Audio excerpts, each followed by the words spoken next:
What if I told you that there's a movie where ninjas fight with swords on ice?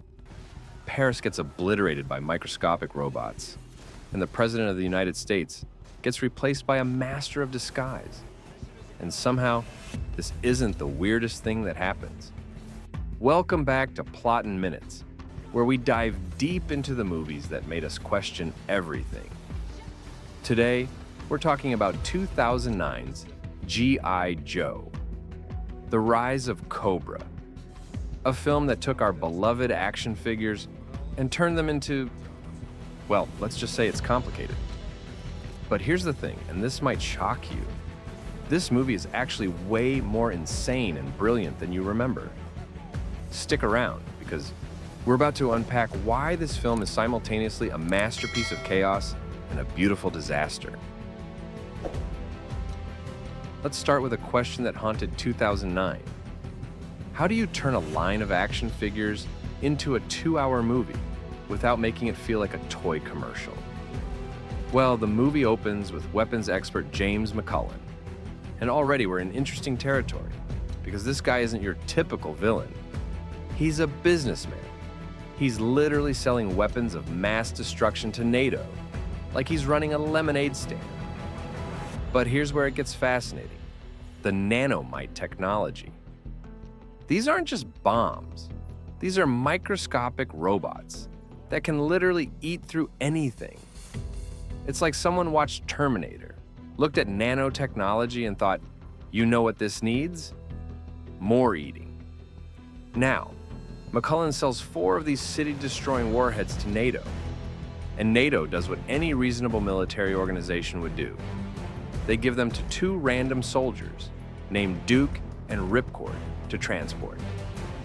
I'm sorry, what? You have weapons that can destroy entire cities and you're treating them like a pizza delivery? This is like giving the nuclear codes to your Uber driver. But here's the genius of it. This movie knows it's ridiculous. It's not trying to be realistic. It's trying to be fun. And that ambush scene, show action clips. That's when you realize this isn't your typical military movie. Let's talk about the Baroness, because this character is doing something really interesting that most people missed. On the surface, she's your typical femme fatale. Leather outfit, mysterious past, works for the bad guys.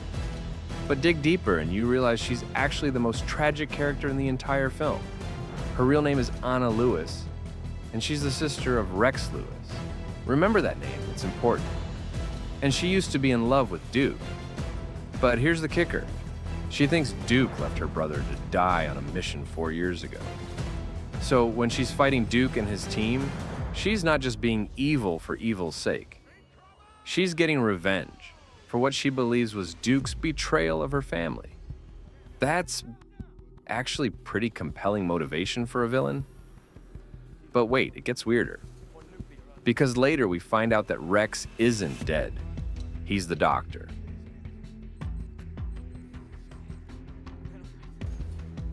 McCullen's mysterious associate, and he's been manipulating his own sister this entire time.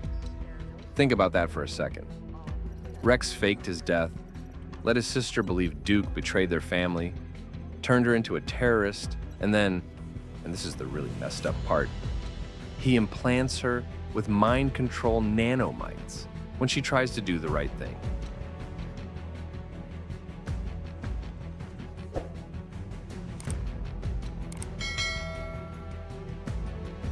The Baroness isn't the villain of this story.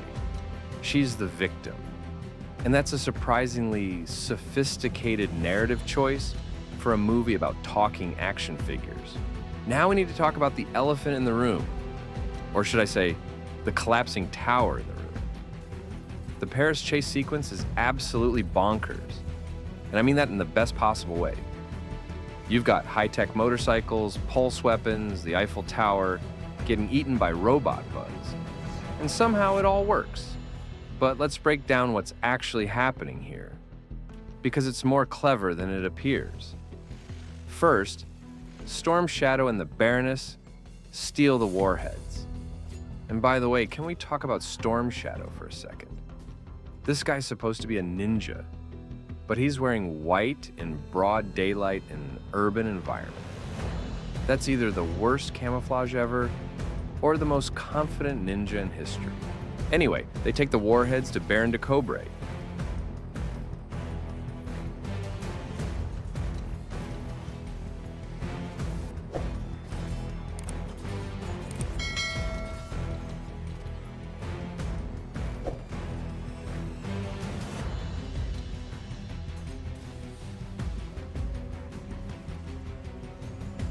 The Baroness's husband, which is a whole other layer of drama we don't have time for.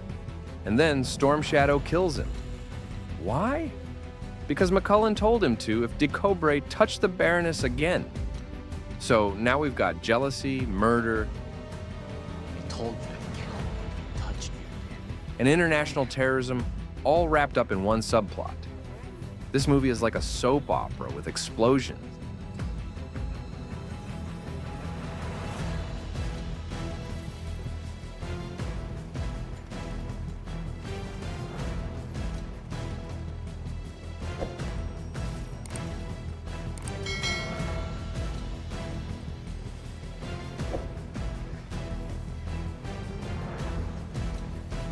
But then comes the big moment. They launch the nanomite warhead at the Eiffel Tower.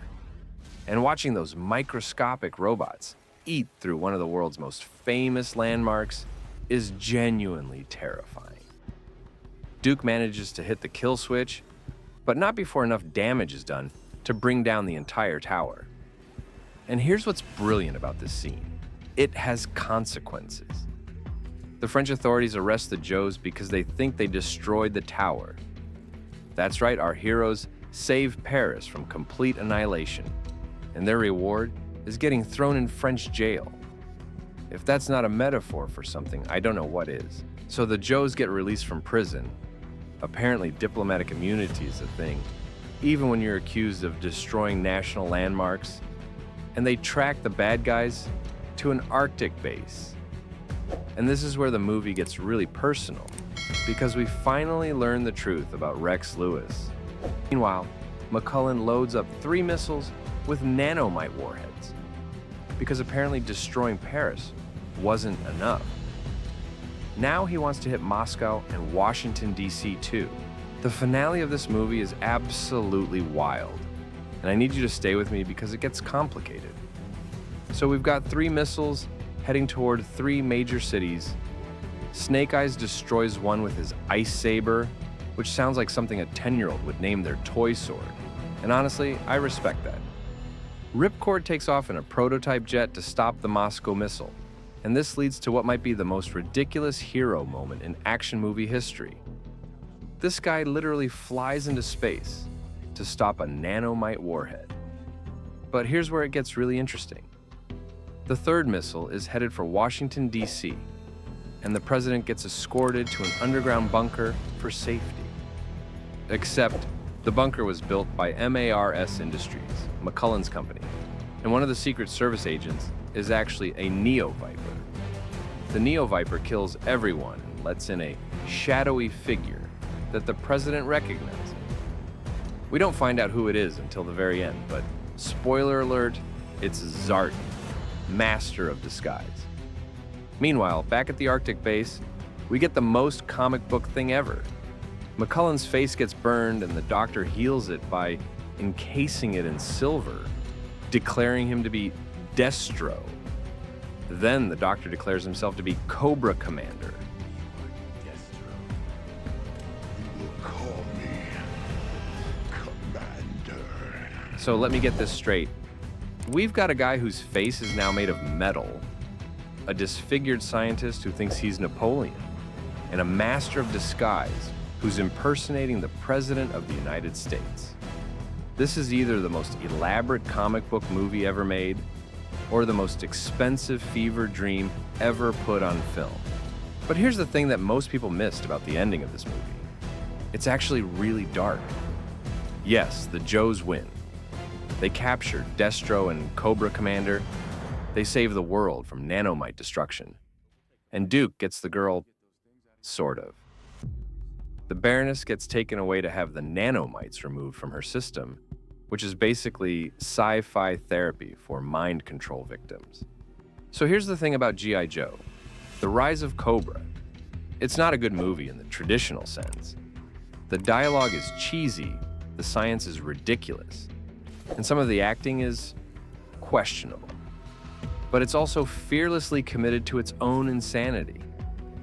It takes the concept of action figures come to life and pushes it to the absolute extreme. It's got family drama, international terrorism, mind control, nanotechnology, and a ninja fight on ice. And most importantly, it's never boring. Every 10 minutes, something completely unexpected happens. Paris gets destroyed. The president gets replaced by a terrorist. Someone's face gets turned into metal. This movie throws everything at the wall and somehow makes it stick. Is it a masterpiece? Probably not. Is it entertaining? Absolutely. And sometimes that's enough. What did you think of G.I. Joe? The Rise of Cobra? Did it deserve the hate it got? Or is it an underrated piece of action movie chaos? Let me know in the comments below, and don't forget to like and subscribe for more deep dives into the movies that made us who we are today.